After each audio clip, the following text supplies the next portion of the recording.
골로새서 1장 1절에서 12절까지의 말씀 다 같이 한 목소리로 합독하시겠습니다.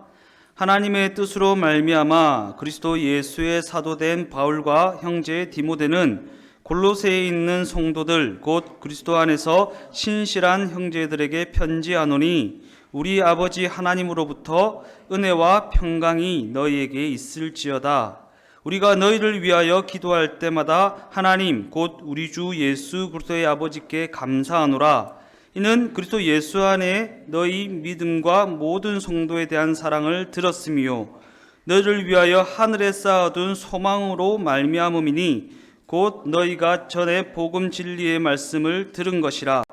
이 복음이 이미 너희에게 이르매 너희가 듣고 참으로 하나님의 은혜를 깨달은 날부터 너희 중에서와 같이 또한 온 천하에서도 열매를 맺어 자라는도다. 이와 같이 우리와 함께 종된 사랑하는 에바브라에게 너희가 배웠나니 그는 너희를 위한 그리스도의 신실한 일꾼이요 성령 안에서 너희 사랑을 우리에게 알린 자니라.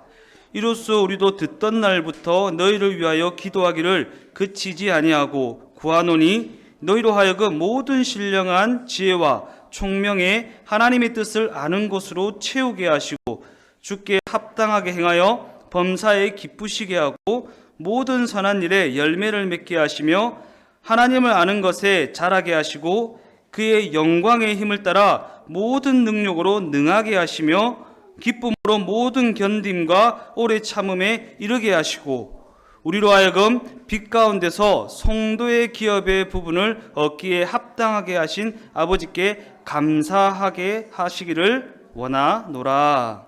아멘.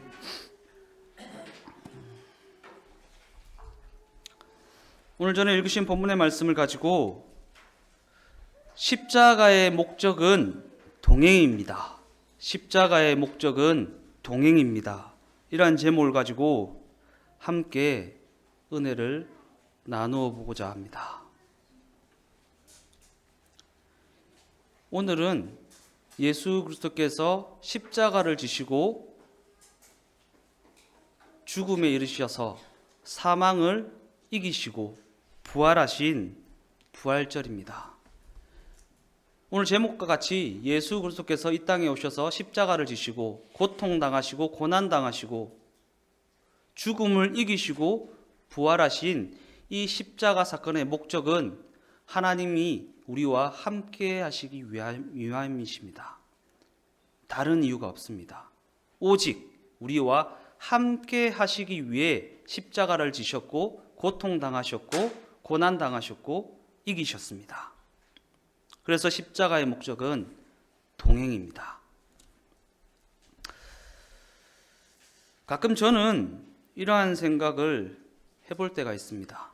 만약 내가 예수를 믿지 않았다면 과연 나는 어떠한 삶을 살고 있을까? 저의 과거에 대해 너무나도 잘 아시는 분들이 여기 많이 앉아 계시기 때문에 제가 예수를 믿지 않았다면 과연 나는 어떠한 삶을 살고 있을까? 분명한 사실은 만약 제가 예수를 믿지 않았다면 저는 제 자신을 사랑할 줄 몰랐을 것입니다. 내 이웃도 사랑할 줄 몰랐을 것입니다. 왜냐하면 예수를 믿지 않으면 그 속에 사랑이신 하나님이 안 계시기 때문입니다.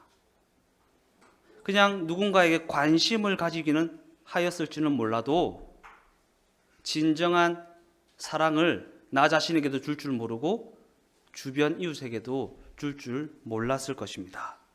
더 나아가 온갖 죄를 저지르고 허랑방탕하는 비참한 삶을 살아갔을 것입니다. 물론 우리가 예수를 믿는다고 해서 예수를 믿게 되었다고 해서 당장 무슨 대단한 일이 생기는 것은 아닙니다. 오히려 그 신앙을 가졌다는 일 때문에 주변 사람들과 갈등을 겪게 되거나 그로 인해 손해를 보게 되는 경우가 더욱 많지 않습니까? 그러나 그럼에도 불구하고 우리가 예수를 믿게 되면 그 내면에는 놀라운 변화가 일어나게 된다라는 사실입니다. 이는 우리가 예수를 믿음으로 말미암아 예수님과 동행하는 삶을 살아갈 수 있게 되기 때문입니다. 우리가 예수를 믿기 전에는 자신이 자신의 삶의 주인이 되어서 자신이 주도하는 그러한 삶을 살아왔습니다. 그러나 우리가 이 복음의 소식을 듣고 예수님을 내 삶의 주인으로 모셔드리게 되면 우리는 나 자신이 주인이 되어 살아가는 그 죄악된 삶으로부터 자유함을 얻게 되고, 그로 말미암아 그 인생은 주인 되신 예수님이 다스려 주시는 인생, 주인 되신 예수님과 동행하여 살아가는 그러한 인생이 되어진다라는 것입니다. 그리고 그 무엇보다 중요한 사실은 우리가 예수님을 믿음으로 말미암아 진짜 사랑이 무엇인지 깨닫게 된다라는 사실입니다. 예수님께서 나를 어떻게 사랑하셨는지, 또한 내가 얼마나 가치 있고 얼마나 소중한 존재인지 예수님과 동행하다 보면 깨닫게 되기 때문이고, 이것이 바로 예수님과 동행하는 삶이 가진 능력이기 때문입니다. 골로새서 1장 3절 말씀을 다 같이 한번 읽어보겠습니다. 우리가 너희를 위하여 기도할 때마다 하나님 곧 우리 주 예수 그리스도의 아버지께 감사하노라. 하나님 곧 우리 주 예수 그리스도의 아버지께 감사하노라. 예수님과 하나님은 가족이죠. 그러한 관점에서 우리가 예수님과 동행하는 믿음을 가지게 되면 우리는 예수님과 한 가족이 되는 친밀한 관계를 맺게 됩니다. 이 가족이라는 단어가 가진 특별함, 이 가족이라는 단어가 가진 친밀함, 막 눈물 나지 않습니까? 가족 하면 우리가 예수님과 동행하는 믿음을 가지게 되면 예수님과 한 가족이 된다는 것입니다. 가족이 가지는 친밀함. 가족은 왜 가족이죠? 같이 살기 때문에 가족입니다. 동행하기 때문에 가족입니다. 결혼하여 분가하면 왜 분가하는 겁니까? 거기에 또 가족이 생기기 때문에 분가하는 것입니다. 이 가족이 가지는 이 단어는, 이거는 말로 표현할 수 없는 어떠한 끈끈함, 친밀함, 가까움, 동행함, 모든 것을 내포하고 있다는 것입니다. 이처럼 우리가 예수님과 한 가족을 이루는 친밀한 관계를 맺게 되면 예수님께서 우리와 늘 함께 하시고 늘 동행하시며 우리의 삶을 다스려 주시고 책임져 주시고 변화시켜 나가신다라는 것입니다. 그뿐 아니라 그러한 예수님과의 동행은 예수님과 한 가족이 된 우리 각 사람의 삶을 이 세상 그 어떤 유혹에도 흔들리지 않는 믿음으로 말미암아 살아가는 믿음의 삶으로 세워 나가는 예수님의 방법이고 예수님의 능력이라는 것입니다. 그러나 이 시대를 살아가는 많은 사람들은 그들의 힘이 자신들이 가진 재산이나 자신들이 가진 사회적 지위나 그로 말미암은 여러 가지 인간관계를 통해서 나온다고 그렇게 생각합니다. 그러나 예수님과의 동행을 경험한 사람들은 그 힘이 오직 부활 승천하셔서 보좌 우편에 앉으신 독생자 예수 그리스도부터 나온다는 것을 그 삶을 통해 발견한 인생이라는 것입니다. 제가 굉장히 거창하게 설명했죠. 부활 승천하셔서 보좌 우편에 앉으시고 독생하신 예수 그리스도, 많은 내용을 내포하고 있습니다. 우리와 동행하시는 예수님이 하나님 우편에 앉아 계시다라는 것입니다. 그리고 그 우편에 앉아 계신 예수 그리스도께서 독생하신 하나님의 아들이시라는 것입니다. 그리고 우리는 그분과 가족 관계를 맺은 인생이라는 것입니다. 그러기에 다른 게 필요 없지 않습니까? 막 우리가 신앙을 그렇게 배웠지 않습니까? 너는 내게 부르짖으라, 내가 응답하겠고 내가 알지 못하는 크고 비밀한 내가 부르짖어야 된다. 아니요, 이미 받았습니다. 이미 받았습니다. 예수님과 동행하지 않으니까 부르짖어야 하는 것입니다. 근데 옆에 계신데 부르짖습니까? 옆에 계시면 소곤거리면 됩니다. 예수님 힘들어요.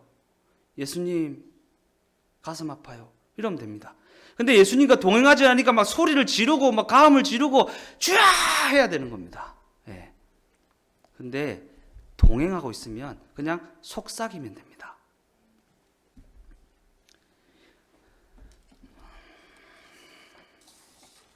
그렇다면 과연 우리는 우리의 삶의 원동력이 어디에서부터 나온다고 믿고 있는가? 이 세상인가? 재산인가? 사회적 지위인가? 그로 말미암은 여러 가지 인간관계에서 내 힘과 능력이 나오는 것인가?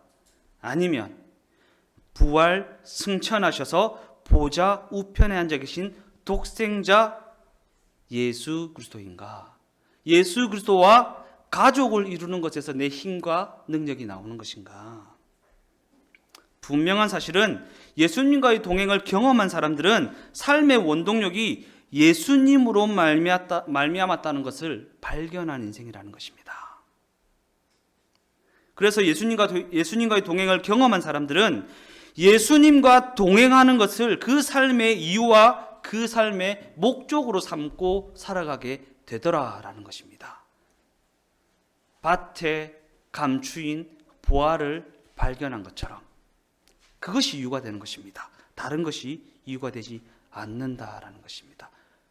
예수님께서 우리와 동행하기 위해서 목숨을 버리셨던 것처럼 우리도 예수님과 동행하기 위해서 모든 것을 버리고 예수님을 쫓게 되는 그러한 인생이 되어지더라라는 것입니다. 내가 쫓는 것이 아닙니다. 쫓고 싶어지는 것입니다. 예수님과의 동행을 경험하면. 예수님과 동행하는 삶은 내 의가, 내 노력이, 내 열심이 단 0.00001%도 포함되지 않습니다. 이미 2000년 전에 이루어 놓으신 사건이기 때문입니다. 골로새서 1장 4절 말씀을 다 같이 읽어보겠습니다. 이는 그리스도 예수 안에 너희 믿음과 모든 성도에 대한 사랑을 들었다. 이어서 오늘 본문은 그리스도 예수 안에 있는 너희 믿음과 모든 성도에 대한 사랑을 들었다라고 증언합니다. 이는 우리가 예수님과의 동행을 경험하기 전에는 진정한 사랑이 무엇인지 알 수 없었다라는 것입니다. 고작해야 이성에 대한 관심이나 혹은 가까운 사람에 대한 관심 정도를 사랑이라고 생각하며 그렇게 살아갔다라는 것입니다. 그러나 예수님과의 동행은 우리로 하여금 하나님의 사랑이 어떠한 것인지를 경험하게 하는 것입니다. 왜냐하면 예수님의 십자가 사건은 우리를 향한 하나님의 사랑이 어떠한 사랑인지를 몸소 보여주는 사건이기 때문이고, 더 나아가 이는 우리가 얼마나 가치 있고 얼마나 소중한 존재인지를 보여주는 그러한 사건이기 때문입니다. 그러한 관점에서 예수님의 십자가 사건은 우리 각 사람의 생명을 독생자 예수 그리스도의 그 보배로운 피를 그 값으로 주고 샀다라고 이렇게 증언합니다. 핏값으로 사셨다라는 것입니다. 과연 우리의 생명이 얼마나 소중하고 얼마나 가치 있는 것이기에 더 나아가 우리를 얼마나 사랑하셨기에 그 아들의 피를 값으로 지불하고 사셨을까? 우리가 이 세상에서는 이러한 사랑을 받아본 적이 없습니다. 이 세상은 무자비하고 냉정하고 아주 그렇습니다. 그러나 하나님의 사랑은 아낌없이 주는 영원한 사랑이라는 것입니다. 골로새서 1장 5절 상반절 말씀을 다 같이 읽어보겠습니다. 너희를 위하여 하늘에 쌓아둔 소망으로 말미암음이니. 하늘에 쌓아둔 소망. 그러면서 오늘 본문은 예수님과의 동행을 경험한 사람을 가리켜 하늘에 소망을 쌓아둔 사람이다라고 이렇게 말하고 있습니다. 여기서 하늘에 소망을 쌓아준다라는 것은 소망을 이 세상에 쌓아두는 것과는 완전히 정반대가 되는 개념입니다. 세상 사람들은 통장에 잔고가 든든하면 뭔가 든든하다 하고 안심합니다.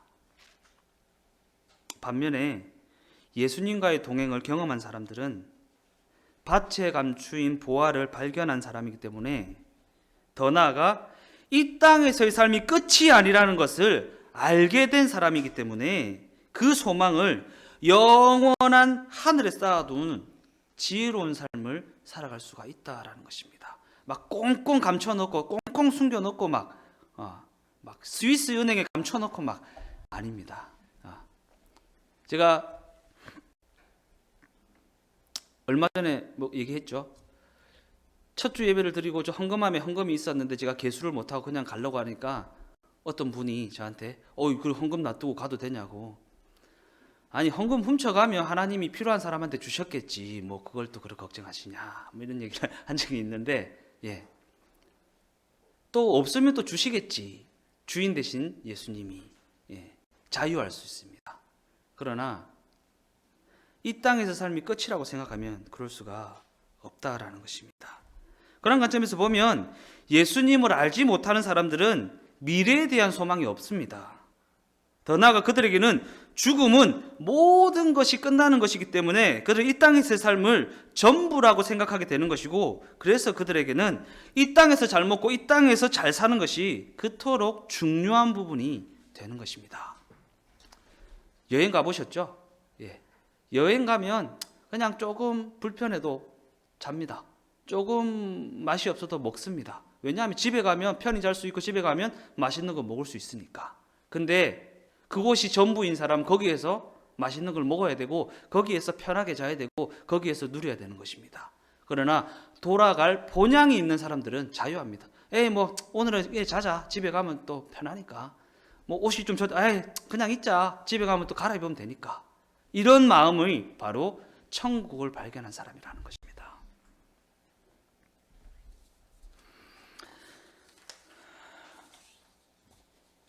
그러한 관점에서 예수님의 부활 승천 사건은 이 땅에서의 삶이 끝이 아니라는 것을 몸소 보여준 사건입니다. 예수님이 먼저 돌아가셨습니다. 우리가 돌아가야 할 본향으로. 이 땅에서의 삶 이후에 영원한 천국에서의 삶이 있다는 것을 분명히 나타내 보여주신 사건이 바로 예수님의 부활과 승천 사건이라는 것입니다. 내가 먼저 갈게. 나중에 보자. 내가 거기 가서 너희 처소를 예비해 놓을게. 이렇게. 그러기에 예수님과의 동행을 경험한 사람은 이 땅에서의 삶 이후에 영원한 천국에서의 삶이 있다는 것을 확신하기 때문에 어떠한 어려움 중에서도 소망을 가질 수 있고, 이는 고난과 고통을 이겨나가게 하는 비결이 되는 것입니다. 너무나 중요한 부분이에요. 너무나 중요한 부분. 돌아갈 곳이 있기 때문에 현재의 고난은 장차 나타날 영광과 좋게 비교할 수 없도다. 그러한 관점에서 오늘 본문은 이러한 복음의 소식을 본문 6절 말씀을 통해 세 가지 단계로 설명하고 있습니다. 먼저 상반절 말씀입니다. 이 복음이 이미 너희에게 이르매. 먼저 첫 번째 단계는 복음의 소식이 우리 모두에게 이르게 되었다라는 부분입니다. 이는 우리에게 복음의 소식이 이르게 되었다라는 사실이 얼마나 엄청난 일인지를 강조하고 있는 말씀입니다. 왜냐하면 우리에게 복음의 소식이 이르게 됐다는 이 일은 아주 오래전에, 창세전에 이미 계획된 하나님의 섭리 가운데 있는 일이기 때문입니다. 그리고 이 때문에 우리는 이 복음의 소식을 굿뉴스, 곧 좋은 소식이라고 말하는 것입니다. 그렇다면 이 복음의 소식이 왜 좋은 소식이 되는 것인가? 이는 우리가 이 복음의 소식을 통해 주인 되신 예수님과 동행하는 삶을 시작할 수 있게 되기 때문입니다. 그리고 이것이 바로 예수님께서 십자가 고난을 당하신 이유와 목적이라는 것입니다. 중반절 말씀입니다. 너희가 듣고 참으로 하나님의 은혜를 깨달은 날부터. 하나님의 은혜를 깨달은 날부터. 다음으로 두 번째 단계는 우리가 이러한 하나님의 말씀을, 예수 그리스도의 복음의 소식을 듣기는 하여도 깨닫지는 못하는 너무나도 우둔하고 너무나도 연약한 존재라는 사실입니다. 우리가 전혀 부인할 수 없을 만큼 우리 모두는 하나님의 말씀, 곧 복음의 소식을 듣기는 하여도 깨닫지는 못하는 너무나도 연약한 존재라는 사실입니다. 그러나 그럼에도 불구하고 하나님께서는 당신이 택하신 자들에게 하나님의 말씀과 하나님의 은혜를 어느 날 갑자기 깨닫게 되는 순간을 허락해 주신다라는 것입니다. 내가 예뻐서가 아닙니다. 내가 실력이 있어서도 아니고 내가 하나님 앞에서 착한 일을 많이 해서도 아닙니다. 그냥 하나님께서 택하신 자들은 하나님께서 정하신 때에 그 은혜와 그 사랑을 깨닫게 되는 것입니다. 이것은 마치 농부가 밭에 씨를 뿌리면 처음에는 싹이 나는지 안 나는지 알 수 없지만 비가 내리고 햇빛이 비치면 어느 순간 싹이 나고 어느 순간 뿌리를 내리게 되는 것처럼 어떤 사람이 평소에는 전혀 은혜를 받지 못하는 것처럼 보이지만 그가 하나님께서 택하신 자라면 지속적으로 말씀의 빛이 비추어지고 은혜의 단비가 내리게 되면 어느 순간 말씀을 깨닫게 되고 하나님의 그 은혜를 경험하게 되더라라는 것입니다. 여기서 핵심이 되는 가장 중요한 부분은 이는 결코 사람의 힘으로 되어지는 일이 아니라는 것입니다. 농부가 씨를 뿌렸다고 해서 싹이 빨리 나오라고 막 땅을 파고 막 하면 안 되잖아요.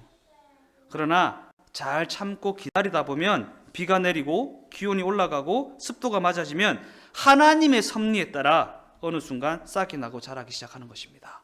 하나님의 섭리에 따라.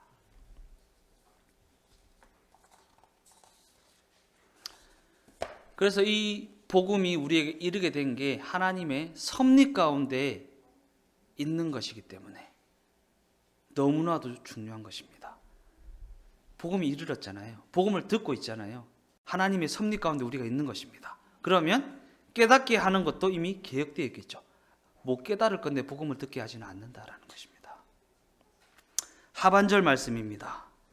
너희 중에서와 같이 온 천하에서도 열매를 맺어 자란다. 마지막으로 세 번째 단계는 그들에게 심겨진 복음의 씨앗이 싹이 나고 자라서 이제는 온 세상에 열매로 나타나게 되었다라는 부분입니다. 이는 그 삶이 더 이상 이 세대의 흐름을 따라 음란하거나 거짓된 삶이 되지 않는다는 것입니다.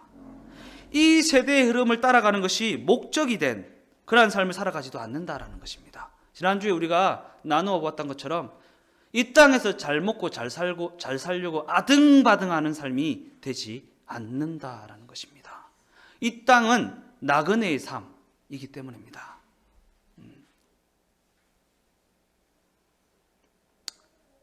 나그네의 삶이라는 것. 그래서 예수님과의 동행을 경험한 사람은 오히려 그 삶의 목적을 예수님과 동행하는 것으로 삼습니다. 어떠한 상황과 환경과 여건 속에서도 예수님과 동행하는 것을 정답으로 여깁니다. 우리가 문제를 만나고 문제의 상황, 문제의 환경, 문제의 여건을 만나게 되면 이 문제 어떻게 해결하지에 집중하고 우리의 시선을 빼앗기게 됩니다. 당장 이 문제 어떻게 해결하지? 이 문제 어떻게 해결하지? 그런데 예수님과의 동행을 경험한 사람은 예수님께 집중하게 됩니다. 문제에 집중하지 않습니다. 문제의 시선을 빼앗기지 않습니다. 예수님께 집중하는 것이 정답으로 여기는 그러한 인생이 되어진다라는 것입니다. 왜? 예수님과의 동행을 경험해 봤기 때문에. 예수님과의 동행을 경험해 보지 못한 사람들에 이 얘기하면 무슨 소리야? 당장 내일 이 문제를 해결해야 되는데 당장 이렇게 안 하면 큰일 나는데. 아니요. 우리가 큰일이라고 생각했던 게 지나가 보면 큰일이 아닐 때가 너무나 많이 있죠. 예수님과의 동행을 경험해 보면 예수님과의 동행에서 나를 빼앗기 위해서 사단이 노략질하는 거구나라는 것을 알게 된다는 것입니다. 그래서 그 삶은 예수님과 동행하는 것을 목적으로 삼는 삶이 되고 어떠한 상황과 관계가 여건 속에서도 예수님과 동행하는 것을 정답으로 여기는 삶이 되고 그에게 있어서 예수님과의 동행은 그 누구도 사랑할 수 있게 하는, 그 어떤 상황과 환경과 여건 속에서도 태연하게 대처할 수 있게 하는 힘의 원천이 되는 것입니다. 그리고 그로 인해 그가 있는 곳이라면 언제든지 어디에서나 놀라운 변화의 역사가 나타날 수밖에 없는 것입니다. 골로새서 1장 9절 상반절 말씀을 다 같이 한번 읽어보겠습니다. 이로써 우리도 듣던 날부터 너희를 위하여 기도하기를 그치지 아니하고 구하노니.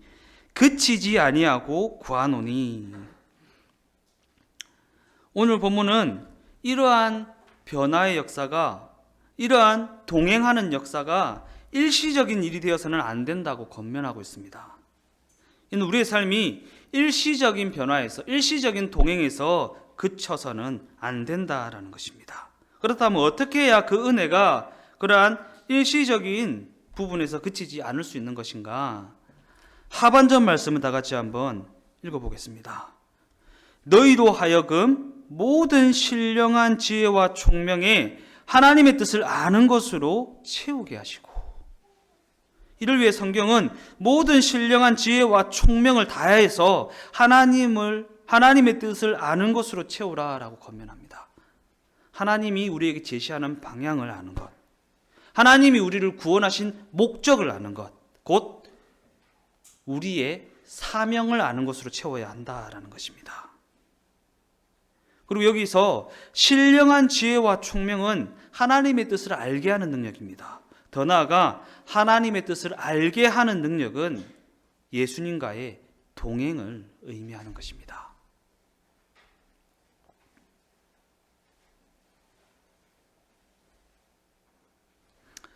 10절 말씀을 다 같이 읽어보겠습니다.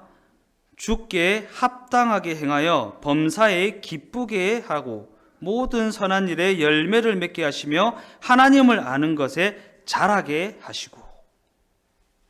이는 우리 모두의 삶이 예수님과의 동행이라는 그 뜻을 알 수 있는 능력을 가지는 것에서 그쳐서는 안 된다라는 것이, 실컷 예수님과 동행하고 그 뜻을 발견했는데 거기서 멈추면 안 된다라는 것입니다. 동행함을 통해 그 뜻을 알게 되었다면, 예수님께서 제시하는 방향을 발견하게 되었다면, 하나님께서 우리를 구원하신 목적, 우리의 사명이 무엇인지를 깨닫게 되었다면 그 삶을 그 뜻에 따라 살아내는 것이 더욱 중요하다라는 말씀입니다. 이는 우리가 어떠한 이론을 배우게 되면 실습을 해봐야 하는 것처럼 하나님의 뜻도 실천하는 훈련을 해나가야 한다라는 것입니다. 그러므로 우리가 하나님의 뜻을 알게 되었다면 작은 것에서부터 하나님의 그 뜻에 따라 실천하는 훈련을 해나가야 하는 것입니다. 과연 우리의 삶은 그 뜻에 합당한지 면밀히 살펴보고 그 삶을 하나님의 뜻하신 방향, 하나님의 뜻하신 목적에 맞추어 나가는 훈련을 해나가야 하는 것입니다. 이게 맞추어져야 하나님의 전지전능하심이 우리의 삶 가운데 미칠 수 있습니다. 그냥 내 욕심을 이루려고 막 부르짖고 해도 소용이 없습니다. 하나님의 뜻만 알게 되면 안 부르짖어도 돼요. 하나님 뜻이기 때문에 하나님이 이루시는 것입니다. 근데 우리가 너는 내게 부르짖으라 하면서 소리를 지르고 기도하는 것은 내 욕심을 이루려고 아등바등하는 것이기 때문입니다. 예수님께서 분명히 말씀하셨잖아요. 이 기도 안 이루어지는 것은 정욕을 위해 쓰려고 잘못 구함이라. 잘못 구하면 아무리 부르짖어도 안 이루어져요. 근데 뜻을 알면 그 뜻에 실천하면 됩니다. 그냥 실천하면 이루어지는 거예요. 하나님의 뜻이기 때문에 하나님께서 이루어 주시는 것입니다. 그런 관점에서 하나님은 우리에게 처음부터 많은 것을 요구하지는 않으십니다. 오직 하나님의 백성으로서 그의 합당한 존재로 존재할 것을 요구하실 뿐이라는 것입니다. 막 많은 돈을 갖다 바치고 하루에 기도 3시간, 4시간, 5시간 할 것을, 성경을 1년에 10독, 10독, 100독 할 것을 요구하시는 게 아니라는 것입니다. 그냥 하나님의 백성이야. 그러니까 하나님의 백성에 합당하게 존재해 라는 것입니다. 그렇다면 하나님의 백성들에게 그의 합당한 존재로 존재하는 것은 어떠한 모습입니까? 우리는 이를 십자가 사건을 통해 목적하신 그 목적을 통해 발견할 수 있습니다. 그 십자가의 목적이 무엇이라고 했습니까? 오늘 설교 제목입니다. 동행.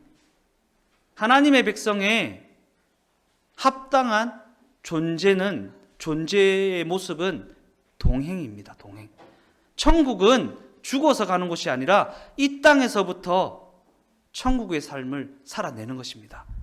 우리 할머니 항상 천국 가기 위해서 항상 기도 많이 하시고 하시는데, 천국은 죽어서 가는 곳이 아닙니다. 지금이 천국입니다.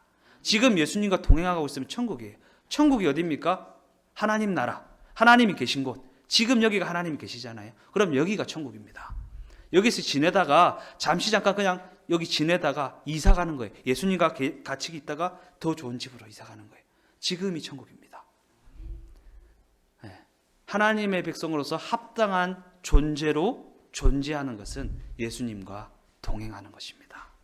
그래서 십자가의 목적이 동행입니다. 지금 동행하고 있으면 천국의 삶을 살아가고 있는 것입니다. 독생자 예수 그리스도로 하여금 십자가 고난을 감당하게 하신 그 이유와 그 목적은 끊어진 하나님과의 관계를 회복시키는 것, 곧 우리와 함께 하시기 위한 것, 우리와 동행하시기 위한 것이라는 것입니다. 그러나 그럼에도 불구하고 우리가 예수님을 믿게 되었다고 해서 그 순간 함께하는 삶이 되어지거나 그 순간 동행하는 삶을 살아가게 되는 것은 아닙니다. 동행이 어렵다라고 말하는 사람들도 많이 있는 것 같습니다. 그래서 성경은 백성된 우리에게 그의 나라의 능력을 구할 것을 권면하고 있는 것입니다. 본문 11절 말씀을 다 같이 한번 읽어보겠습니다. 그의 영광의 힘을 따라 모든 능력으로 능하게 하시며 기쁨으로 모든 견딤과 오래 참음에 이르게 하시고. 그의 영광의 힘.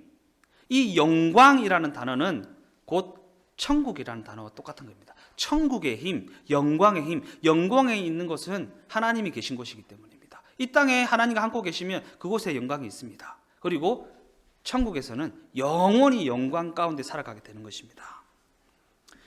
예수님과 동행하는 삶에는 인간의 이성으로는 도저히 이해되지 않는 엄청난 능력이 있습니다.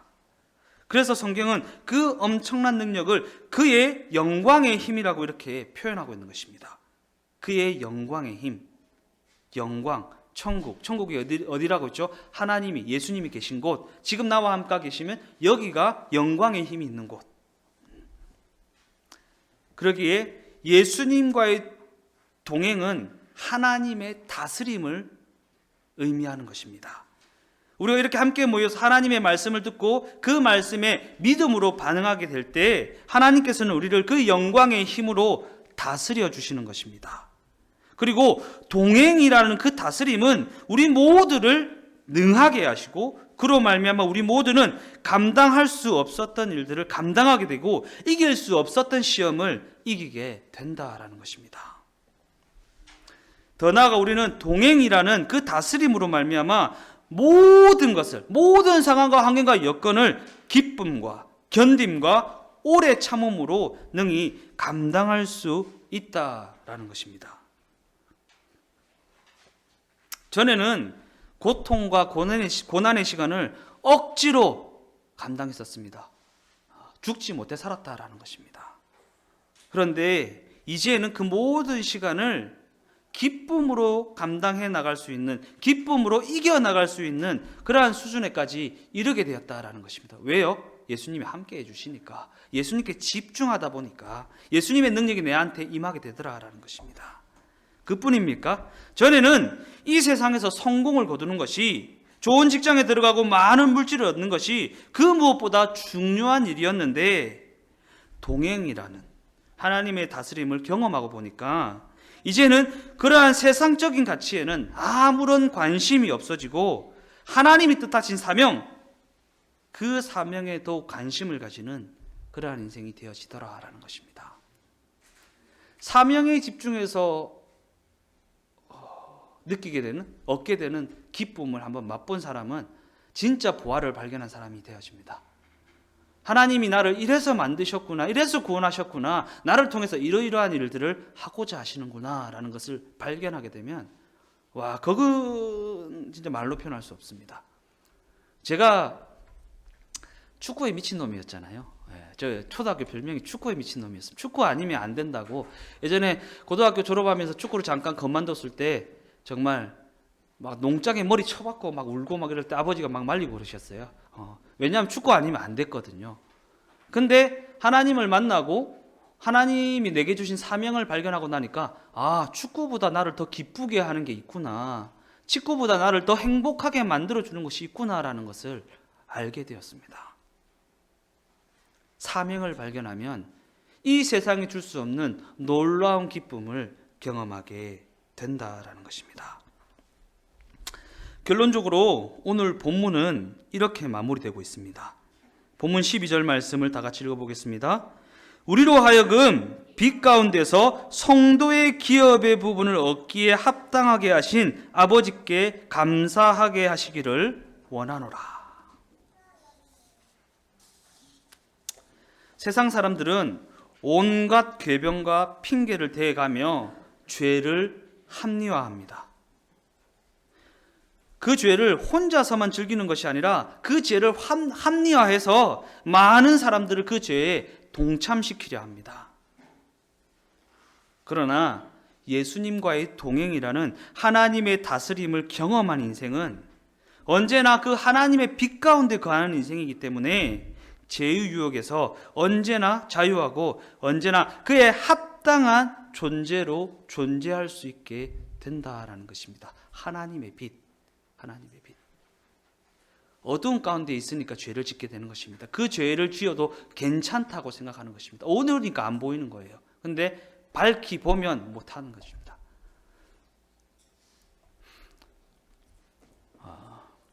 제가 말씀을 준비하면서 그런 생각했어요. 우리 집 앞에 떡볶이 집이 있어요. 배달 떡볶이 집이 있는데 평소에 자주 시켜 먹거든요.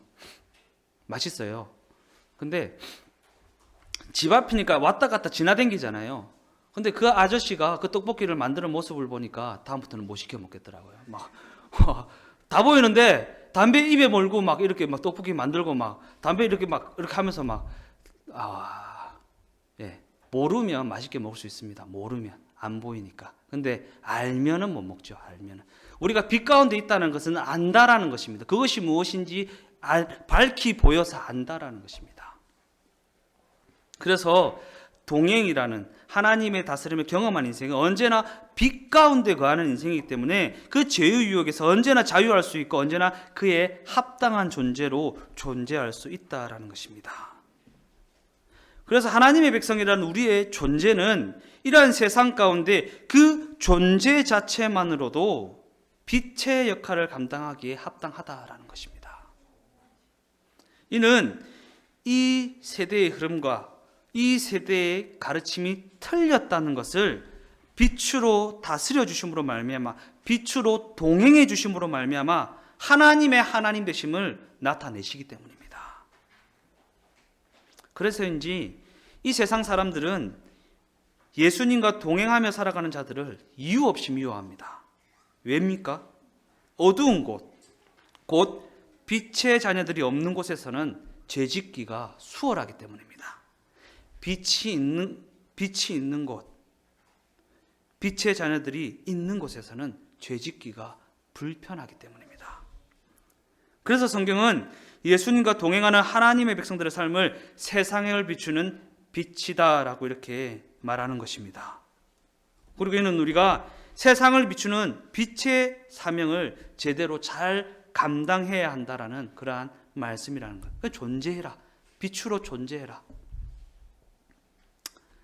그러므로 우리 모두가 보내어진 그 자리에서 맡겨주신 일이 크든 작든 그 일을 하나님께서 맡기신 사명으로 여기고 예수님과 늘 동행함으로 말미암아 하나님의 영광의 빛을 비추어주는 축복된 삶이 다 되시기를 주님의 이름으로 축원드립니다. 부활절을 맞이하여서 우리 지난 주간 십자가의 고난 주간을 보내며 예수님과 동행하는 시간을 가져보자 했었는데 이번 한 주간은 예수님이 왜 나를 구원하셨는가? 나를 구원하신 목적이 뭔가? 나와 함께 하시기 위해 이 땅에서 삶이 지금 이 순간부터 천국의 삶이 되게 하시기 위해 그 부분을 마음속 깊이 새기고 살아가게 되는 우리 삶이 다 되시기를 주님의 이름으로 축원드립니다. 기도하시겠습니다. 하나님 감사합니다. 부활주일로 우리를 부르셔서 하나님의 말씀을 듣게 하시고 그 말씀을 통하여서 십자가의 목적이 동행이라는 것을 깨닫게 하시니 감사를 드립니다. 우리 모두의 삶이 예수님과 동행하는 것을 경험하게 하셔서 밭에 감추인 보화를 발견한 자와 같이 이 세대의 흐름에 휩쓸리지 않고 주님께서 제시한 방향으로 묵묵히 걸어나갈 수 있는, 묵묵히 존재할 수 있는 축복된 인생이 다 될 수 있도록, 그래서 빛의 사명을 감당하며 나가는 우리의 모든 삶이 될 수 있도록 함께하여 주시옵소서. 모든 것 주께 감사를 드리오며 예수님의 이름으로 기도드리옵나이다. 아멘.